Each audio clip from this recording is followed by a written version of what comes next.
How did the Big Bang Theory win its scientific victory? How did the defenders of materialist thought suffer a defeat when faced by the Big Bang? That's all coming up.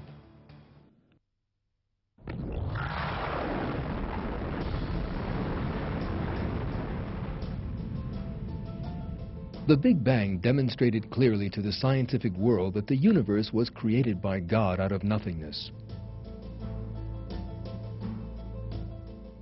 Still, this did not stop some materialists from blindly rejecting the Big Bang. Arthur Eddington, a leading materialist physicist, explained the reason for this resistance as follows. Philosophically, the notion of an abrupt beginning to the present order of nature is repugnant to me.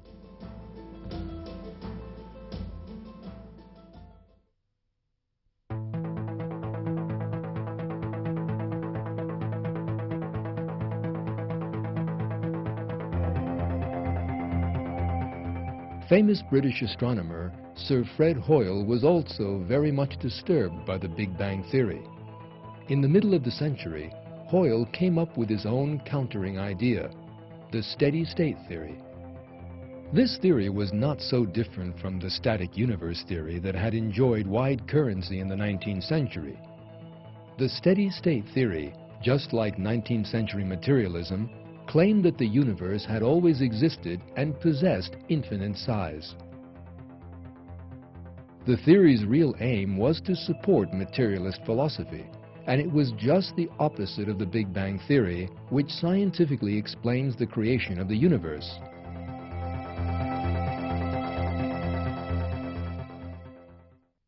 Defenders of the steady-state theory resisted the wave of the Big Bang for quite some time, but science was progressing and moving against them.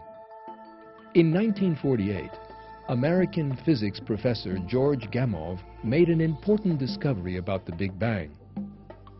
According to Gamow's calculations, there should be a certain amount of radiation present in the universe, a remnant of the huge explosion.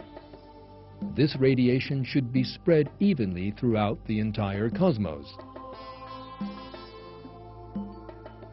The evidence needed to verify his calculations wasn't long in coming. In 1965, researchers Arno Penzias and Robert Wilson jointly discovered this radiation. This radiation, which they call the cosmic background radiation, was spread equally wherever they looked in the universe. It was soon realized that this radiation is the relic of the Big Bang, still reverberating since the first moments of that great explosion. Penzias and Wilson shared the Nobel Prize for this important discovery.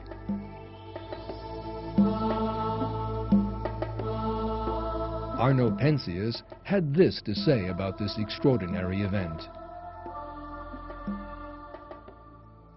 Astronomy leads us to a unique event, a universe which was created out of nothing. 10, 9, 8, 7, 6, 5, 4, 3, 2, 1.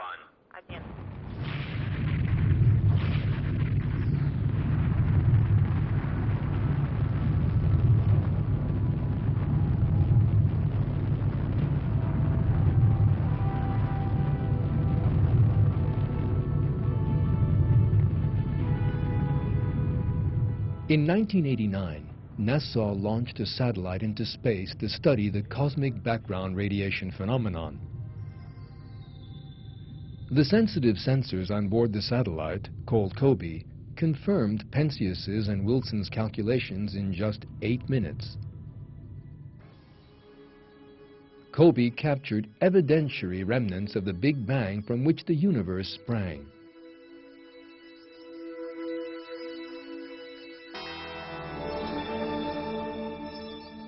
This revelation, which was hailed as the discovery of the century, constituted direct evidence of the Big Bang. This proof of the Big Bang was proclaimed loudly by the worldwide media. First tonight, we try to explain in terms we can all understand what one scientist today called the discovery of the century, if not of all time. Those were the words of British physicist Stephen Hawking, author of... The Big Bang theory was proved by studying the star clouds. On Close-Up this morning, a look at the handwriting of God. That's what scientists are calling the latest data they're getting from outer space. Astrophysicists feel the stunning satellite data they're getting helps us.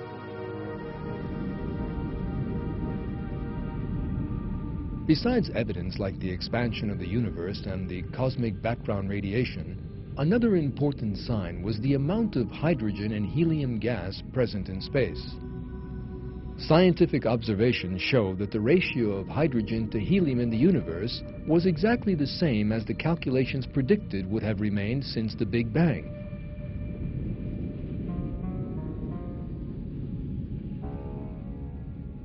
High levels of hydrogen in the stars still burning in the universe constituted still more evidence for the Big Bang. Because if the universe had no beginning and had existed eternally as the materialists claimed, the hydrogen would by now have turned to helium.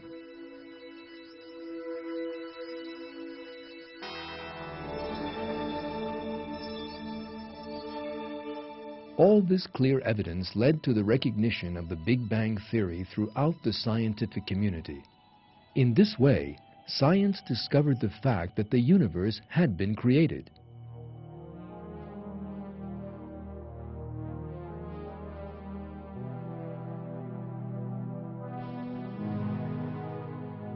Dennis Sciama, who defended the steady-state theory along with Fred Hoyle for many years, told about how he felt about the evidence for the Big Bang in the following lines.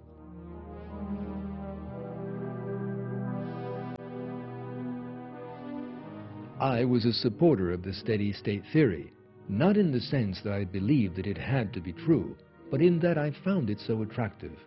I wanted it to be true.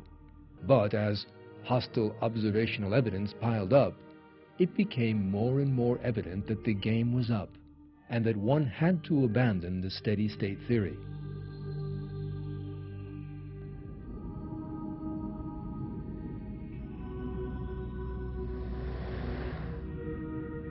With the scientific victory of the Big Bang, the concept of matter that has existed for all eternity went into the dustbins of history.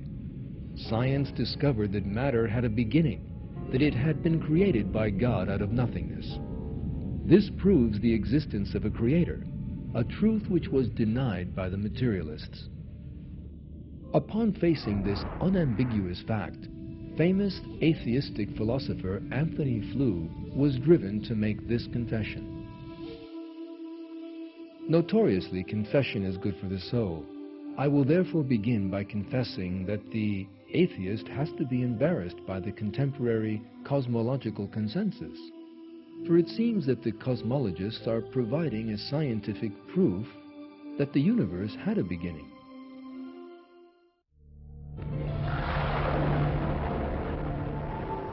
The Big Bang proved that not only did matter have a beginning, but so too did time.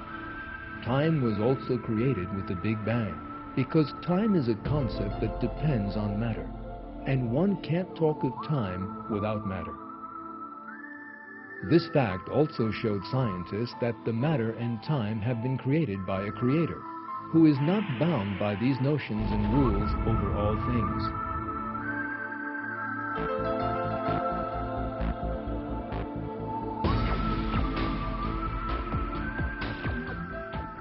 American astrophysicist Hugh Ross, the author of The Creator and the Cosmos, wrote, "If time's beginning is concurrent with the beginning of the universe, then the cause of the universe must be some entity operating in a time dimension completely independent of and pre-existent to the time dimension of the cosmos. It tells us that the Creator is transcendent, operating beyond the dimensional limits of the universe."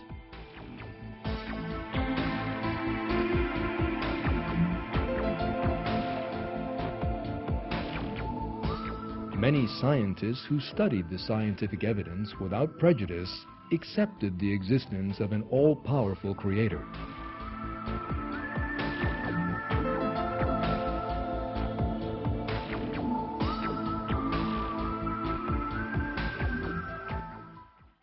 This creator of matter and time is God, the Lord of the earth, the heavens, and all the worlds.